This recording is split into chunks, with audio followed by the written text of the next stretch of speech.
David Brewster here on the episode of 3 for All. This is 3 Chuck Berry licks from 1972, and this is a big one. It's Chuck Berry, and he influenced everybody. As a rock guitarist, you have to respect, the pioneers and the influence, the people like, definitely Chuck Berry and Elvis Presley, and there's a whole bunch of people, at the beginning of the rock and roll boom.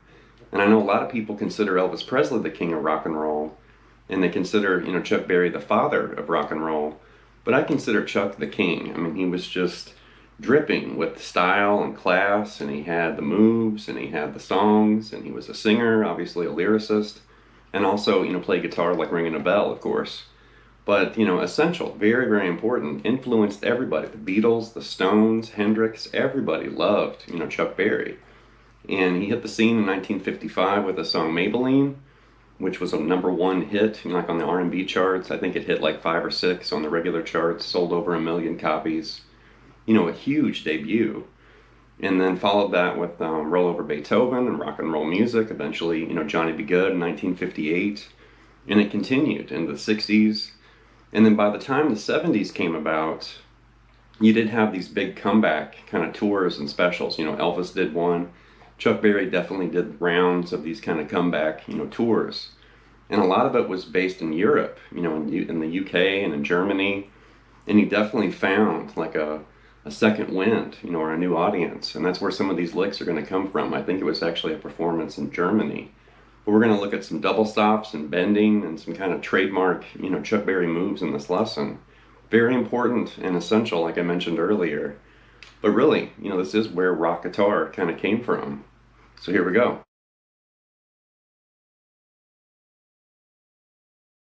So with a player like Chuck Berry, it's important to remember not only the licks, and the songs, but he was a front man. He was definitely the center of attention. He sang, pranced around on stage and had all these moves, and did the splits and played behind his back and, did a whole bunch of stuff. So just to kind of show, some of this, classic, Chuck Berry-isms, here's a clip of him doing the splits.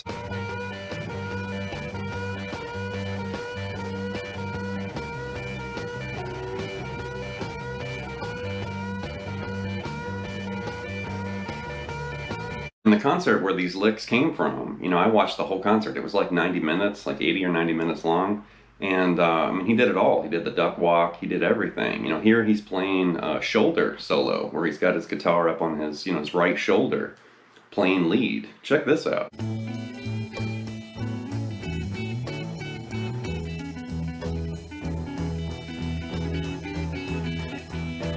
Okay, the first lick actually shows some of Chuck's, double stop phrasing. It's a pretty basic idea, but it is giving you kind of a bird's eye view or some insight into his double stop, world, like this.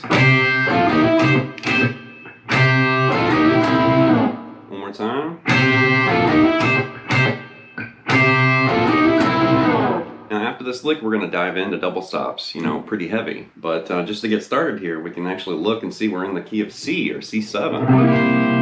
And he's basically grabbing a double stop here on the top, and then he's also grabbing a double stop there on the G and the B on the 10th fret.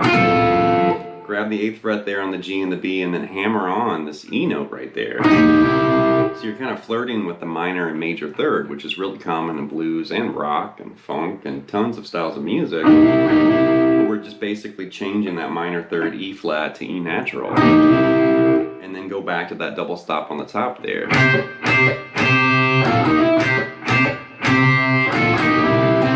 then at the end, he basically ends it by grabbing this lower C right there. And kind of forms that little, part of a triad right there. That's C and E. Logical beginning and ending, even though it's just a series of double stop, like a double stop phrase. That is kind of showing you a little bit of his world of using double stops like this. And like I said, we're going to dive in a lot deeper in just a second. But one more time here.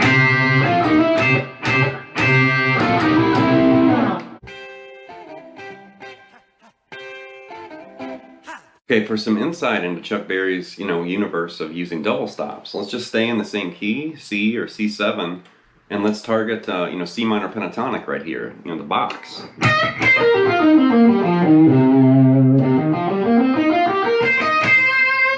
what we're going to do is take that scale, and instead of playing one note, at a time, we're going to play 2 notes at a time, and we're going to play double stops, or these little clusters of notes like this. And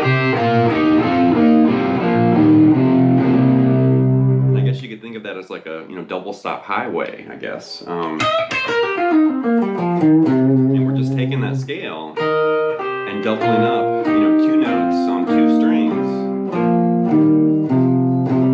all the way down. And that kind of shows you, some of Chuck's favorite, double stops to use for licks and phrases.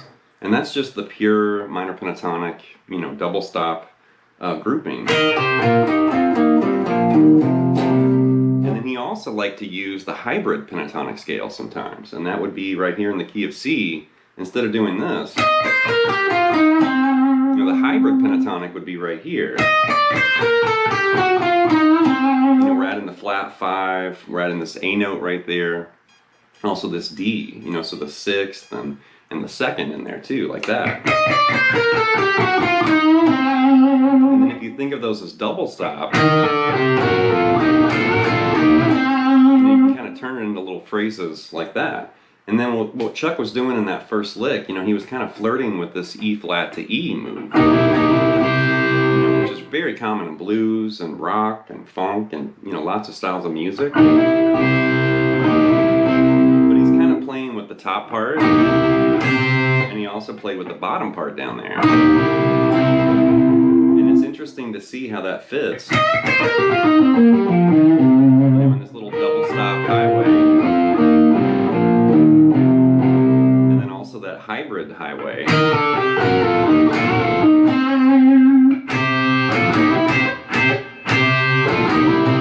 can kind of see where all that came from. Okay, up next is one of Chuck's, duck walk licks. Even though he's not doing the duck walk when he played this, it almost looks like he's getting sick as he's doing these convulsions while he's playing it.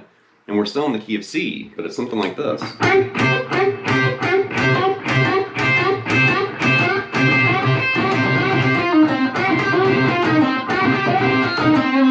One more time.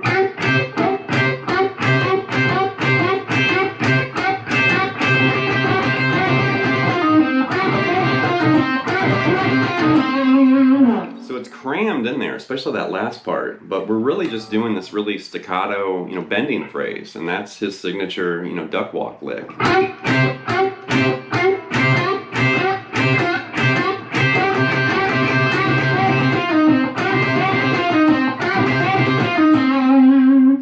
Just kind of playing it very choppy. You want to bend and end that bend as soon as you do it, and then grab that double stop there on the top on the B and the high E, strum that, and then kind of mute it or choke it. And so it's very staccato, very abrupt and brief.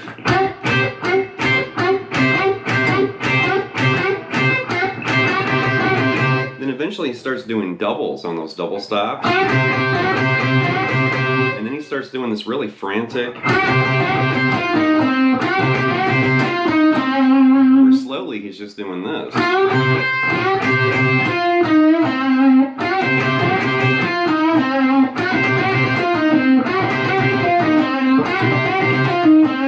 really interesting lick there too, because it's just crammed in there.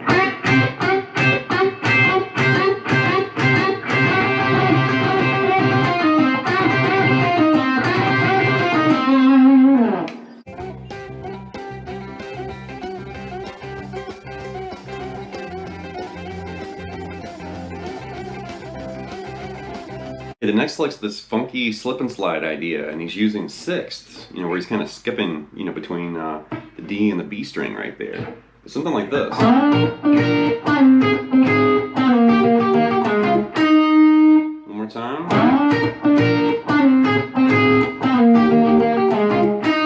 So we're basically in E flat, or E flat 7.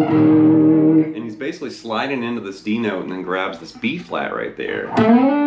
And then slide that D down to a C, and then you're going to grab this A flat right there on the B string. Right there, slide down to B flat, and you're going to basically grab this G note. And then when you get to that B flat and G, you're going to basically play that 3 times in a row. And then slide this down to A flat, grab that F, and then end on E flat right there on the B string. So slowly.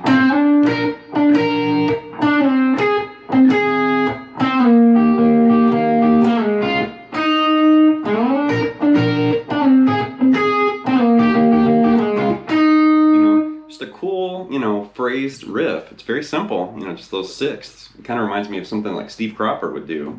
And I wonder if Steve Cropper maybe picked up some of those ideas from Chuck. But right here.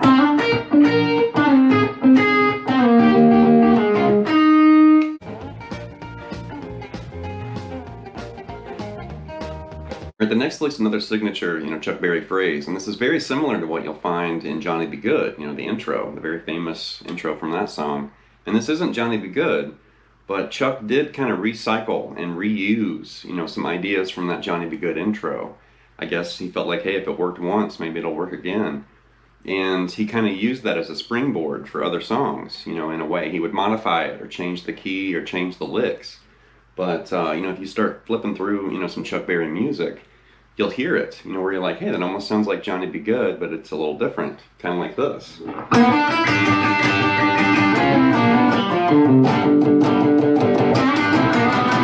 One more time.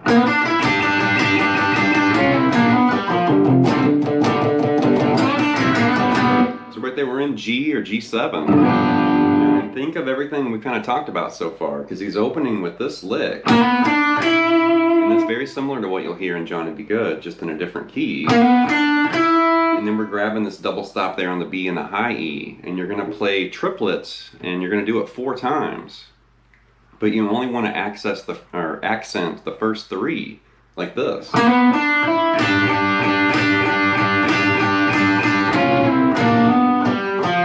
that. So. And then when you get down there, doing some of those hybrid pentatonic moves I was talking about earlier, and then he's also hammering on this B flat to B, the minor to major third again,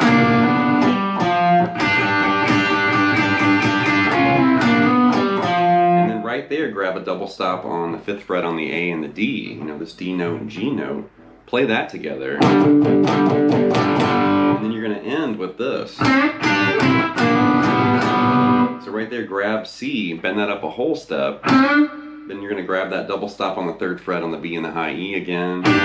Grab a double stop on the 5th fret on the G and the B. And then you're going to basically hammer on, from this 3rd fret double stop on the G and the B.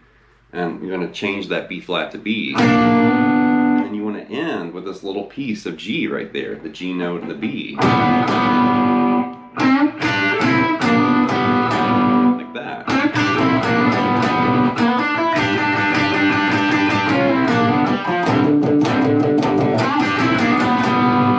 Interesting phrase and very, telltale Chuck Berry. When you hear phrases like that, you know who it is, or at least where it came from.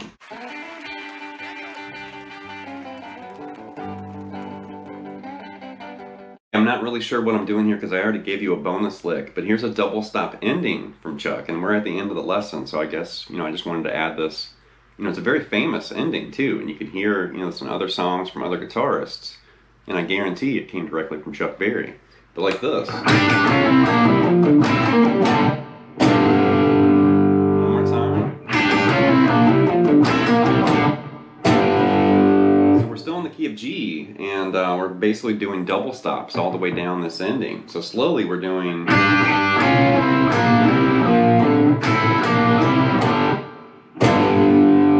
So right there, start on the top on the B and the high E, play that twice. And slide this double stop from 6 to 5 on the G and the B. 3rd fret double stop. The 5th fret there on the D and the G to the 3rd fret on the D and G. And then you're going to grab the 5th fret there on the A and the D. And then you want to come down again. So that was the first pass. And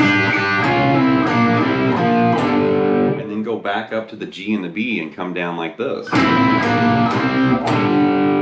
And then end with a G power chord right there.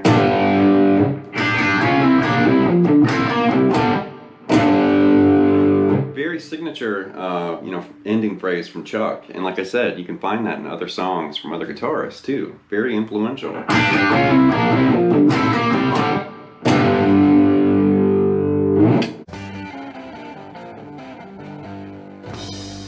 It's going to wrap this look at 3 Chuck Berry licks from 1972. And regardless of who you are and who you listen to or who your, inspiration and, influences are, I can pretty much bet money that Chuck Berry influenced whoever it is. If you're listening to someone like Angus Young, who we just recently featured, Angus Young was totally into Chuck Berry. That's where Angus got all of his double stop ideas from, from the actual master.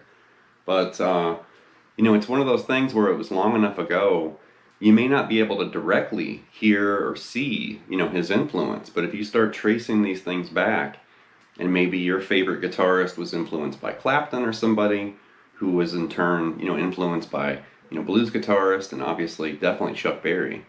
And it's just interesting to trace this lineage and the history of your favorite players, like who influenced them, and then who influenced your favorite players' influences, and you just keep going back in time.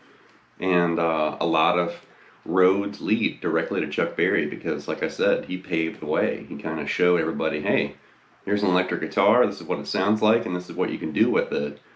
And as soon as he hit the scene, it just changed everything forever. And people are still feeding off of that fire that he lit back in 1955, which is really cool. So anyway, leave some feedback and comments. Please subscribe to Night Lessons, and I'll be back before you know it with more content material. Thank you.